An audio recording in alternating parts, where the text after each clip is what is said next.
জেলায় জেলায় বজ্রবিদ্যুৎ সহ বৃষ্টি, আর তাতেই গতকাল একদিনে রাজ্যে বাজ পড়ে মৃত্যু হয়েছে 18 জনের।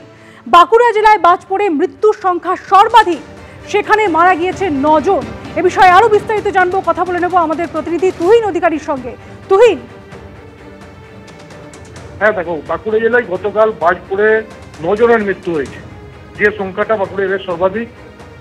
বিভিন্ন ব্লকে, বিষ্ণুপুর, জয়পুর, কতুরপুর, পাত্রসাহেব, ইন্দাস, এখানে প্রত্যেকটা ব্লকে 1 জন করে এবং ওন্দা ব্লকে 4 জন, অতএব সর্বাধিক 9 জনের মৃত্যু হয়েছে গতকাল বাজ পড়ে। গতকাল দুপুর হতেই মেঘ কালো করে ঘনিয়ে বৃষ্টি আসে এবং পরপর বজ্রবিদ্যুৎ পড়তে থাকে। যারা মাঠে কাজ করতে গেছিল, গরু দিয়ে গেছিল, অনেক চাষি তারা মাঠে ছিল, বজ্রবিদ্যুৎ পড়তেই তাদের 9 জনের মৃত্যু হয়। ধন্যবাদ তুহিন।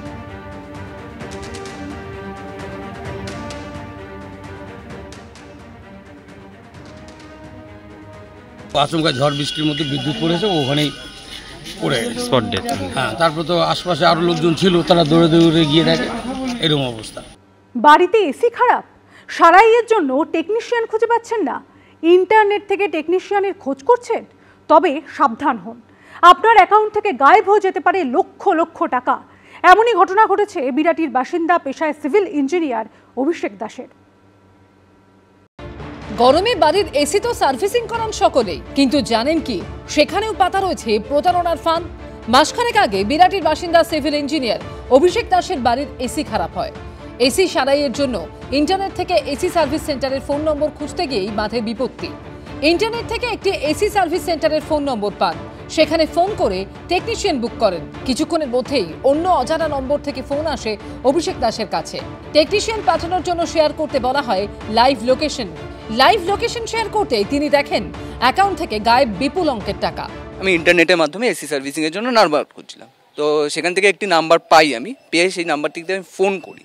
তো তারা বলে যে আপনি কবের মধ্যে সার্ভিসিং চান? আমি বললাম আজকে হলে খুবই ভালো, কেননা অসহ্য গরম, টেকা যাচ্ছে না।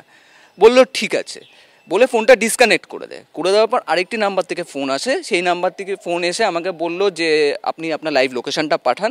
আমি সেই অনুযায়ী ওদের লাইভ লোকেশনটা শেয়ার করলাম। করার পর আমি ফোন রাখার পর আধা ঘন্টার মধ্যে 9টা ট্রানজাকশনের মাধ্যমে আমার হিউজ টাকা বেরিয়ে যায়। এরপরে বিরাটির বাসিন্দা অভিষেক দাস এয়ারপোর্ট থানা ও বিধাননগর পুলিশ কমিশনারেটে অভিযোগ দায়ের করেন। এসি সার্ভিসিং এর জন্য নাম্বার খুঁজছিলেন এবং সেই নাম্বারে ফোন করার পরই কিন্তু যাবতীয় বিপত্তি। যদিও পুলিশের তরফ থেকে দাবি করা হচ্ছে যে অভিষেকের করা অভিযোগের প্রেক্ষিতে উত্তরপ্রদেশ থেকে পুলিশ আধিকারিকরা একজনকে অ্যারেস্ট করেছে। তদন্তে নেমে পুলিশ জানতে পারে প্রতারণার জাল উত্তরপ্রদেশে। সেই মতো অভিযান চালিয়ে বুধবার উত্তরপ্রদেশের ইটাওয়া থেকে দীপাংশু শ্রীবাস্তব নামে এক ব্যক্তিকে গ্রেফতার করে এয়ারপোর্ট থানার পুলিশ। অভিযুক্তকে জেরা করে এই জালিয়াতি কত দূর তা জানতে চেষ্টা চালাচ্ছেন তদন্তকারীরা। ময়ূর ঠাকুর চক্রবর্তী রিপোর্ট, এবিপি আনন্দ, কলকাতা।